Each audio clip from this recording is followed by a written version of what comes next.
Hey everyone, welcome back to the channel. Thanks for tuning in for another episode. We are having a very unseasonably warm fall here in the upper Midwest. I know down south it's been very warm as well.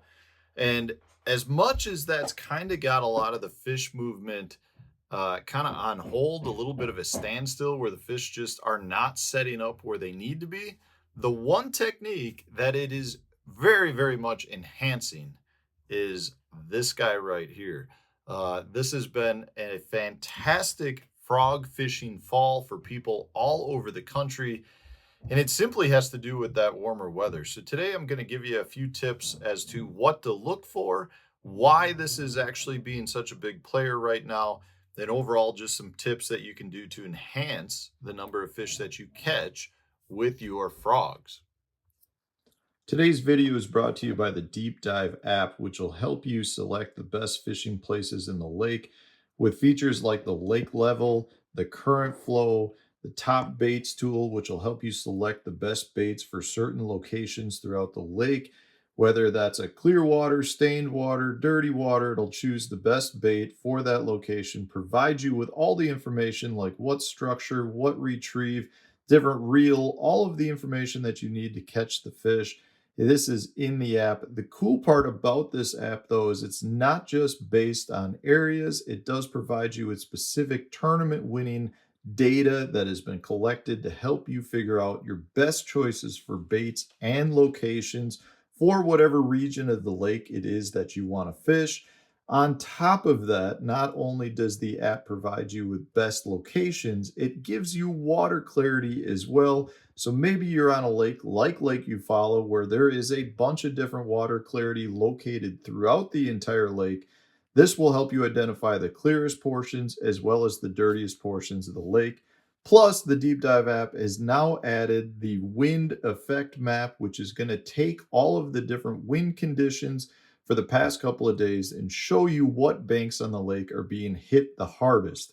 They also have inflow points that show you different places throughout the lake where your water is being flushed into the lake through different ditches and creeks and rivers, providing you with high percentage places to fish and letting you know what parts of the lake are going to be the best areas after a rain. Check out the Deep Dive app to help you become a better angler.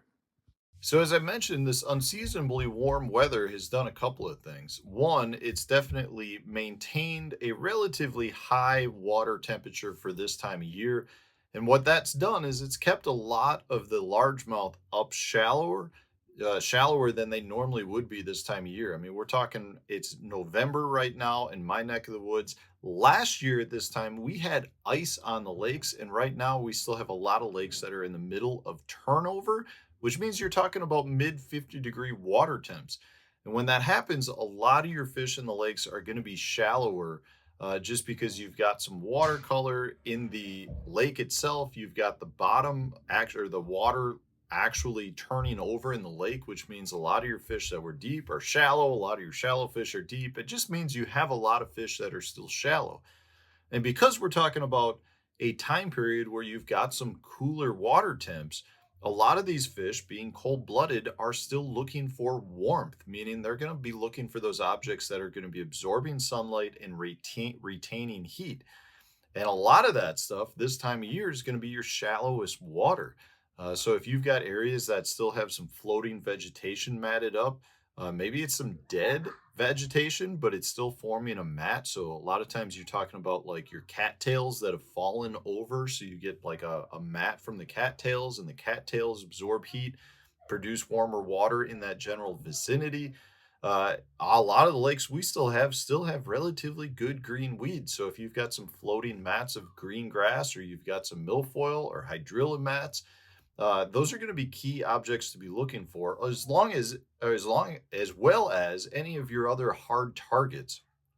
Lay down trees, stumps, rocks, things like that will retain heat, and the fish are drawn to it. And generally speaking, the shallower those objects, the warmer they're going to be, which means a lot of your largemouth are going to be pulling up really tight and really shallow. And when you're talking about shallow water, that's where your frogs come into play, because, if you've got a fish that's sitting in 2 feet of water, Well, the furthest that frog can be from them is 2 feet away. It makes a really easy target for those bass. And in a lot of instances, it's hard to make a presentation with another bait. If you've got a big jumbled lay down tree, or if you've got an overhanging bush, or you've got matted vegetation, a frog can be a really good weedless presentation to bring through those areas. And regardless of water temperature, bass are going to be very aggressive towards things that are on top. At this time of year, a lot of them are feeding on dying bait fish or dying panfish, and those tend to be near the surface a lot of times. So from that standpoint, the bass are very much looking for an opportunity to eat. And if there's a frog over the top of them, they will go ahead and eat it. So now that you've got some ideas to where to be looking to throw your frog, a couple of things that I want to point out. First, I'm generally one never to say that there's any wrong answers in fishing, but I will say one of my hard proven facts that I will fight to my grave is that if you're fishing a frog, you better be throwing it on braided line. If you're not throwing it on braided line, you're going to miss a pile of your chances. And from that standpoint, you really want to be throwing braided line. Uh, Other than that, equipment wise, I like a nice heavy rod. I prefer a short rod, something in that 6, 9 to 7 foot range, just because I would rather work my bait in place versus moving it further away from the fish and out of the strike zone. But a nice stiff rod, generally, I like something that's got a fast to extra fast rod tip on it and that heavy braided line. Now, from a frog standpoint, a couple of things that I like to do. So this is the Berkeley Swamp Lord, definitely one of the hottest frogs on the market right now. We've seen a lot of fish get caught on them in the second half of this year since they've been out. I do like to do a couple of things. I like to trim my tails down so that I've got a short, stubby tail. Generally, I'm talking no more than 2 inches. I would say right now, these are probably close to 4 inches long. I like to trim them down so that they're roughly 2 inches. And I like to have one side a little bit shorter than the other side. I just feel like that helps it actually walk in place.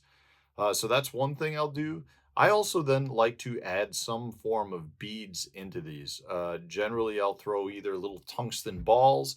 I'll throw sometimes those real little jingle balls and glass beads, and I'll just literally slide those right into the body cavity, right through this hole. You can push them right in that hole, and then you get a little bit of a rattle sound. It adds a little bit of extra weight to the frog, which helps push the frog down. It helps move any sort of floating vegetation. It helps actually like push down on that, which allows the bass better ability to find your bait.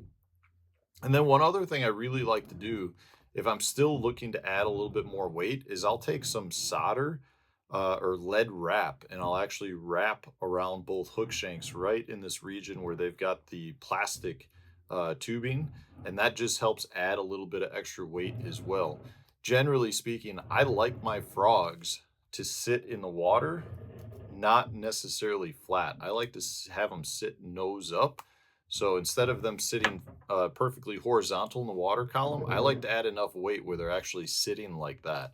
That generally helps just push more water, helps the bass locate it. And then when the bass do come up and bite it, it helps the frog pull backwards into the fish's mouth. So it leads to better hookups.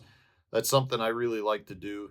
And then if I'm fishing vegetation that's not real stringy or just really thick, a lot of times I'll actually bend the hooks out just a hair. So I'll take a pair of pliers and pull them out just a hair so that they're actually pointing upward versus being flush with the back of the bait. I actually like them to be slightly up. Now, if you're fishing a place though that's got a lot of vegetation that could catch on those, then I'll just leave them stock as is. But if I'm, say, fishing through duckweed, or if maybe I'm fishing more around like skipping docks or around overhanging bushes, I actually like to open them up just a hair so that they catch just a little bit better.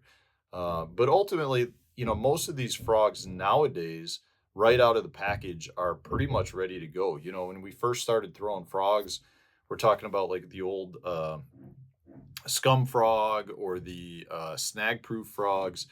We had to do a lot of work to them. I mean, we're adding a lot of weight, adding a lot of wrap, changing the tails on a lot of them. and they just were not soft. You had to boil them. You had to do various things to them to really make them just the way we wanted them. But right now, the manufacturers have these frogs where they're basically perfect out of the package. There's a few things we can do to help make them maybe a little bit better or at least generate a few extra bites. But generally speaking, these are about as good as you can get right out of the package. And last but not least, guys, frog season is still going strong, even up here in the northern part of the country. And I don't, we might have a couple more weeks of it. I do expect it to start slowing down here pretty dang quick. But for everyone down south, your frog fishing is going to be continuing on for quite some time. So do not put them away. There's a lot of anglers out there that think they're only for the warmest period of the year. And in fact, I would say this is the best time of year to be throwing a frog.